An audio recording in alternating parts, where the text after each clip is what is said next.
বলিউডে গুঞ্জন রয়েছে এই সময়ের নায়িকা অনন্যা পান্ডে প্রেম করছেন সাবেক আমেরিকান মডেল ওয়াকার ব্লাঙ্কোর সঙ্গে। এবার অনন্যা জানালেন আগামী 5 বছরের মধ্যে তিনি বিয়ে করবেন। সম্প্রতি এক সাক্ষাৎকারে আগামী 5 বছরের পরিকল্পনা জানিয়েছেন অনন্যা।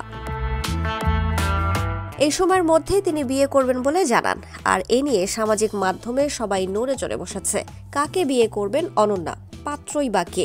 এর আগে এক বিয়ের অনুষ্ঠানে অনন্যা ও ব্লাঙ্কোকে নাচতে দেখা যায়। সেই ভিডিও ছড়িয়ে পড়ে সামাজিক যোগাযোগ মাধ্যমে। সেখান থেকেই গুঞ্জন শুরু হয় সাবেক এই আমেরিকান মডেলের সঙ্গে প্রেম করছেন অনন্যা। অবশ্য আনুষ্ঠানিকভাবে তারা কোনো কথা বলেননি এই বিষয়ে। তবে সামাজিক যোগাযোগ মাধ্যমে একে অপরের পোস্টে তাদের মন্তব্য করতে দেখা যায়। এমনকি একে অপরকে জন্মদিনের শুভেচ্ছাও জানান।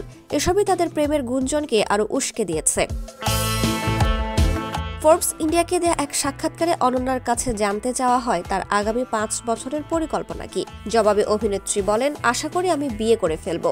আমার একটি সুখী স্থায়ী বাড়ি থাকবে বাচ্চা ও প্রচুর কুকুর। অনন্যার জন্মদিনে ব্লাঙ্কো ইনস্টাগ্রামে একটি রোমান্টিক পোস্ট দিয়ে শুভেচ্ছা জানিয়েছিলেন। পোস্টে ব্লাঙ্কো লিখেছিলেন, শুভ জন্মদিন সুন্দরী, তুমি খুবই বিশেষ একজন মানুষ, আমি তোমাকে ভালোবাসি অ্যানি।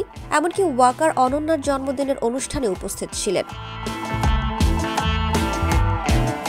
এর আগে ফিল্মফেয়ারের সাথে এক সাক্ষাৎকারে লং ডিস্টেন্স রিলেশনশিপ সম্পর্কে কথা বলেন অনন্যা। তিনি বলেন, আমি মনে করি মাঝে মাঝে সম্পর্কে দূরত্ব থাকা স্বাস্থ্যকর। 45 দিন কারো সঙ্গে দেখা না করা যথেষ্ট ভালো একটি বিষয়। আমি মনে করি না এটা খুব খারাপ, বরং দূরত্ব হৃদয়কে আরো কাছের করে তোলে।